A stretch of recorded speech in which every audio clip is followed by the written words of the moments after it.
Yeah, so I'm currently assistant professor. We're happy to be here, and also I'm one of the examples of how girls' art of converting like a completely outsiders of a battery materials into a faculty that study battery. By the way, like my PhD was on 2D materials, has nothing to do with battery.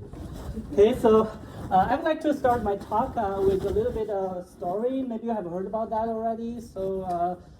It's actually 20 years ago, so I learned that from Ger's lecture very recently in Western. So maybe you see this picture before, right? So it's like 20 years ago on the top of Boston Hub, and Ger was talking with some of the executives of Duracell, and remember that 20 years ago, there's no materials project, there's no materials genome. People do 5 DFT calculations per paper, and Gerda was asking this question, right? So can you just calculate everything, right? So you guys simulate things. Why don't you just calculate everything, And Gerd said that 20 years ago, yes, we can, right? So we need $1.2 million for it, right? So and then Gerd went back and regretted he should ask for 12 million instead of 1.2.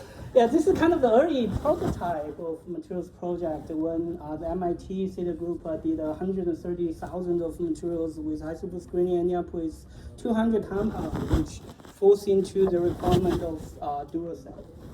Obviously, I'm too late for that. I was in middle school at that time. I was 12 years old, so I don't even know what is DFT.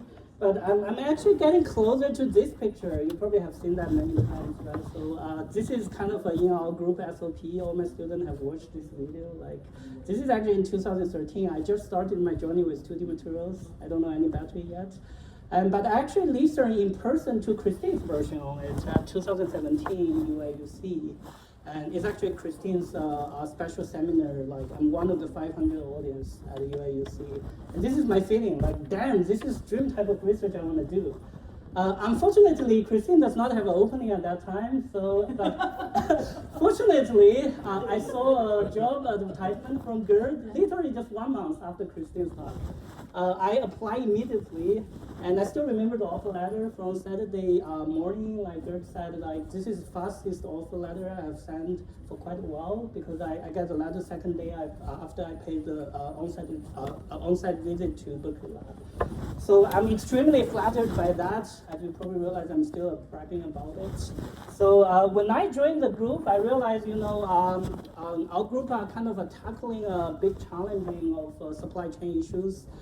So there have been some talks on layered materials from Professor Calabria in the morning, right? So one of the issues is actually transition metal migrations, which hold up the ground that you have to stick with cobalt and nickel in most of the situations. Again, another Ceder group of alumni, John Reed, have kind of predicted that 20 years ago, right? So, and when I joined the group, we are actually fascinated about the new class of materials where you completely disorder lithium layer with the transition metal layers. In this case, you don't have to worry too much about transition metal migration, because the lithium diffusion is in totally different way through 0TM channel.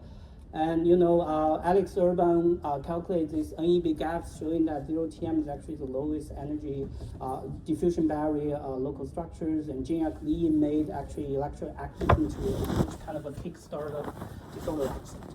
Obviously, I'm still late for this party. I was like 4 years later than that when I joined Ceder Group 2018. I still remember, like, it's literally my first subgroup meeting in DRX team. It's pre-Yumiko review, because Yumiko founded the DRX project for quite a while. And Gerd was asking us, we have 9 of us in the room, and Gerd was like, what are the next new things for DRX? We have been working on this, 4 years. We have to impress them all the time, right? So, and I feel like Gerd is looking at me, because I still remember the offer letter. I have to pretend I'm a smart guy. Then I basically said, can we just add more metal into it, making it high entropy? Alex Urban didn't do that at least. Okay, so, and if you work with Gerd, you're gonna predict what he's gonna say, right? So I have a happy Gerd that time, so he said, thank you, Bean, but we don't do random things here. Okay, so this is when I realized I have to, go back and learn how exactly battery works, especially DRX. Okay, so this is actually the real problem we're trying to solve. Okay, so I acknowledge to Hui Wen and Daniel, a lot of good guys, and they realize, the short-range order is actually kind of frustrating in a sense, even though, according to Alex Urban's theory, all we worry about is actually lithium content. But as you can see here, these two materials have exactly the same lithium content, but they behave totally different. This is when something Gerd is very good at. Gerd did a PhD thesis on that. Chemical short-range orders start to rock, right? So they have very different diffusive scattering features, even though the bulk structure looks exactly the same. So this is kind of my favorite paper in Ceder group. And so after a few years, we are able to reproduce what people see in experiment. You can see all kinds of kind of blurred patterns in addition to the bragg peaks. We can literally simulate at experimental conditions. We can get almost the same patterns for different compositions. And we are expanding that into all kinds of scattering and total scattering. And most importantly, we have the realistic atomic model. And then we can kind of upgrade, right? So, we upgrade a little bit of Alex Gerbrand's percolation map in terms of lithium content into short-range order decorated stuff. And then we start to realize something really interesting, because we realize, like, for all kinds of systems, the zero-time percolating amount of lithium is always below the dash line, which is a random limit, which meaning that short-range order is really a bad thing. So this is when my dream of high entropy shows up again, because all you need to do is to just get rid of the short-range order, right? So then what you can do just to put a lot of metal into it, because you are diluting the dominant concentration of each metals. Naturally, you have less Pell preferences, because short-range order is essentially the preferences of forming Pells. And then I talked with Professor Gerbrand, who was a PhD student at that time, and he come back with 3 samples to me after a month. And indeed, from electron diffraction, we see that from the left to the right-hand side, you have more and more metals. The short-range order features fade away. And even great news is, like, we have better battery cathode materials. And most importantly, they are not just the battery in capacity. Most importantly, they can cycle at a very high current rate, delivering like 175 milliampere per gram. You can get the commercialized level of capacity in like 5 minutes or so. My contribution to that is, like, we did a high throughput screening, really showing you that the high entropy DRX, which is a green histogram, in general disorder at much lower temperatures. So indeed, there are more disordering is more preferred in those high entropy tools. So this is kind of how we discover high entropy DRX. And then, like, one spirit of Ceder group is, like, we always challenge ourselves. As a postdoc, I always have to convince Gerd for some ideas. So this is when we realize, disorder is really a bad thing, actually, in a lot of situations. If you look at this kind of a bumpy energy landscape coming from random, coordination environment, you can always have this kind of a localized trapping state, which is going to kill a lot of your carrier concentrations. You're going to have bad diffusivities. If you're in a place from analog with electronic structures, is pretty much close to Anderson localization, even though we have different framework. And then we realize diffusion is not an average property, right? So all you need is actually to play a trade-off game to sacrifice some of the carrier concentrations with low, and then we can percolate with lower barrier. And we proved this by using Nasicon. It's a very interesting structure. Like, if you have the wrong composition, it's going to be a horrible conductor if you're looking at sodium permanent phosphate. And the side energy difference is like 850 MeV. It's a horrible conductor. Nothing going to be immobilized.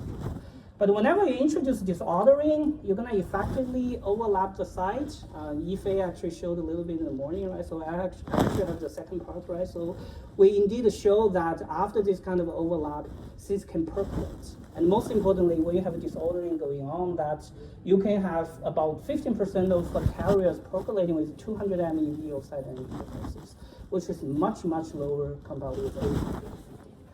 And Yan, who is also currently a colleague of me at FSU, did the experiment showing that indeed the high entropy compound has orders of magnitude higher conductivity compared with any of the single metal counterparts. So that actually concludes my research in Ceder group, 2022. When the paper published, I was already a assistant professor, just like many of you who are assistant professor right now, right? So I'm struggling at establishing my own research group, establishing my own brand and things like that, right? So, and then I realized, Gerd's voice 20 years ago still is giving me a hint, right? So why don't we just calculate everything? Okay, so, and then I realized I did this literature review very recently. It's very interesting. I'm not sure if you know this first point here. It's a 1998 paper from Gerd, joined by Donna Sadoway, Yamin Chan. This is actually one of the figures in Nature. You can still find it in MIT website. Okay, so it's like a big news 27 years ago when we found aluminum doping is a good dopant for lithium carboxide. So at that age, people do literally 5 DFT calculations, right? So and nature will be very excited about it, right? So but nowadays we're looking at and some of the other figures. Maybe you're gonna pick it up yourself. They are from different stages of Ceder group. The last figure is actually from me, so I apologize for that. It's actually not Ceder group figures. And you're actually going to look, if you follow this kind of scouting of Moore's rule for transistor, you're going to realize nowadays we can do like 20,000 of DFT calculations, like in my group, in like 2 months. Okay, so it's not that scary at all. Okay, so then I proposed that, why don't we just calculate all high entropy materials? And then at that time, there's an open call from Samsung asking for Earth-abundant cathode materials, and it took me literally like 2 hours to write a proposal, and I'm kind of lucky they kind of like this idea, and we've actually started about 3 years of collaboration until now. Even though it's kind of funny, we started with DRX, but now we're moving to NMC eventually, because Samsung SDI, they have a very strong demand for something that can be commercialized very soon. And I'm going to introduce a little bit of our early DRX work. So the first thing we found is that now we're looking at 50,000 of these high-entropy DRX materials. And historically, DRX is pretty much using titanium and niobium as charge compensators for many, many reasons. This is actually from literature survey. And our DFT calculations shows that you can actually use a lot of copper in high entropy DRX. And keep in mind, copper have actually not too bad of redox voltages. The maximum I saw in literature is like 3.5, so it's not too bad at all. And also, copper is very, very cheap compared with nickel, for instance. And we also have antimony. And compiled, and a special acknowledgement to Jordi Cabana at UI Chicago. He actually helped us to make a lot of those compounds. I mean, for just like many of you, right? So if you show up with 1,000 new compounds, people don't like it, right? So nowadays in an experimental group. So I really appreciate this kind of support to them, from them. The second thing we realize is like, I just tell you the story that we need more disordered DRX, right? So then how do we quantify the disordering? We propose a descriptor which can be approximated as the energy difference between the short range order states. We have a paper explaining why electrostatic ground state is one of the proxy of short range order states. And then we use this energy and correlate that with the stability of these materials.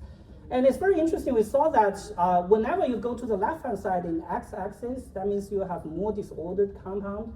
You have to sacrifice the stability a little bit. This is kind of about 20,000 of DFT calculations. There's kind of an obvious trade-off going on here. So this is kind of a challenge to all synthetic chemists, right? So you really have to make metal-stable materials if you want to maximize the disordering or minimize the short-range order in this compound. And moving forward, since we have a lot of data, so everyone is machine learning right nowadays, right? So we pick up my 3 favorite models. The first one is actually the earliest protocol of graph neural nets, and Sherping developed the M3G net with many-body induction, update the edges, and many, many modern neural network architectures. Well, GERD's version is even better, it has magnetism. And some interesting discoveries, like when we feed our high entropy result into those models, they behave essentially the same. They're equivalently good. It's actually not bad. It kind of puzzles us quite a bit. Then we realize, those models are actually overkilling the problem. The problem is actually very simple. Okay, so it's not like you are learning all kinds of materials and predicting all kinds of materials. For high entropy material, there's actually a short path to it. So here, again, I'm going to something GERD is very good at. I actually learned everything from GERD. Like, let me explain everything using class expansion. So the total energy in the class expansion in language is decomposed into linear combination of different clusters, singlet, pals, and triplet, etc. And so this is how it looks like if you go to ternary alloy, binary alloy, etc. So I propose that we can estimate the total energy of the high entropy materials with basically a linear combination of the low entropy basis. So you just need to be smart enough to choose a coefficient. In that case, you can cancel off as much cluster as possible so that you can minimize the error. So a straightforward way of doing that, if you have equal more high entropy alloy, is just to cancel all the singlet, which in other words, you conserve the concentration, because the singlet always contributes the largest to the total energies. And this is just some of the examples of how you do that with ternary using binary basis. And then the most interesting part is like those cluster probability, if you do it in this way, will decay infinitely to zero if you're looking at high dimensional or high enough dimensional alloys. Okay, you can literally plot this curve and you can see that it converges to zero. So this is how it looks like analytically. We actually feed into our databases of like 150 alloys of high entropy. We have like 28 metals into it. It's pretty much all the element people want to put into high entropy alloys. And if you look at when x equals to 4, this is actually when you use quaternary alloys to fit everything up to 10-dimensional high entropy alloys. So it gives us a very reasonable prediction of like 10 MeV per atom. And what is more interesting is like this model, it's a linear model. You can do that in your laptop. You can do it by hands if you like. And in this case, you know, it's base convolutional neural network in almost all training domain.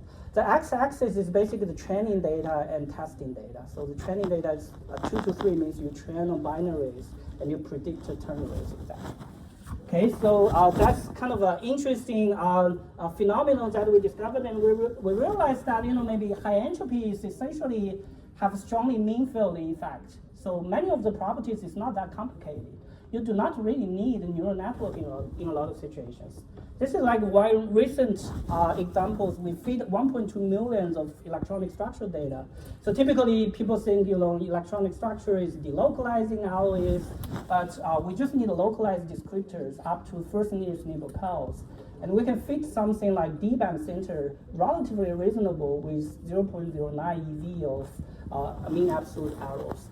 And what is more interesting is like actually the surface energy. So I'm literally competing with neural nets, but we're building models that can run in laptops. We don't need graphic card to do that because it's a linear regression, right? So we actually can reach 4.6 with a modified classic expansion. It's not the classic one, but we can reach basically as low as what the state-of-art equivalent graph neural network can reach. This is actually a recent paper I saw actually last month. They use very complicated neural network architectures, but as you can see here, we reach pretty much the same accuracy. So I hope I use these slides to convince you, you know, everything. I think Anton actually have this comment in one of the conference. All the machine learning model, when you boil it down, it actually goes into something like class expansion, which is GERD, what GERD is famous for as well. So with such, I'd like to conclude my talk. I'd like to acknowledge my team here, those funding agencies, and also especially for GERD. I'm totally outsiders. Before I joined Citigroup, I don't know battery materials, I don't know class expansion, so everything you see here is actually educated by GERD, so I really appreciate that. So I think that's pretty much my presentation, and I hope I can take any quick questions.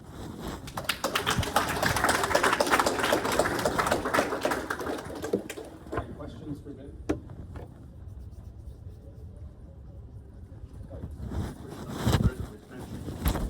You get those forces with the Oh, no, it's a property model. okay, so it's, I mean, okay, that's easy.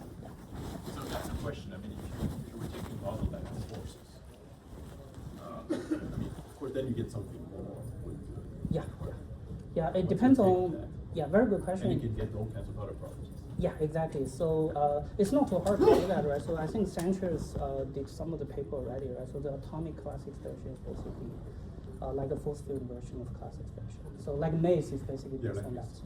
Yeah, so it's possible, but for alloys, we are pretty much interested in the scalar properties.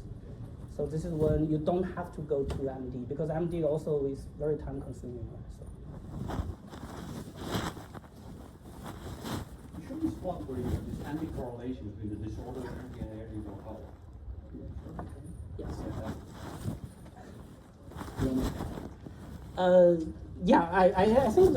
I think the reason is like as long as you have electrostatic ground state, the system will always try to go down. Like this actually works pronounced when you have high valence metals.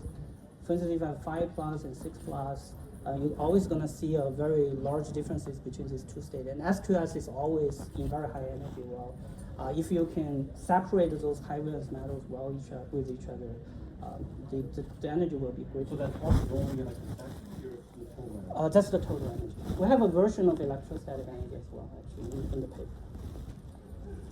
So when things are very stable, the disorder energy is very high as well. Yeah, sort of. That's what we learned from this figure. All right.